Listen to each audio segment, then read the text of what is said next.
बिस्मिल्लाहिर्रहमानिर्रहीम। दोस्तों, उम्मीद है आप सब अल्लाह के फ़ज़ल व करम से खैरियत से होंगे। मछली का कांटा हलक में फंस जाए तो क्या करें? नंबर 1, अगर हलक में मछली का कांटा अटक जाए तो लीमू का रस पीने से कांटा गलकर नीचे चला जाएगा।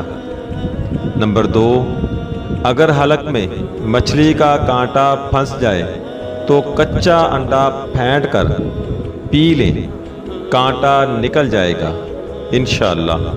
नंबर 3, अगर हलक में मछली का कांटा फंस जाए तो गुड़ खाना चाहिए, इससे कांटा निकल जाता है।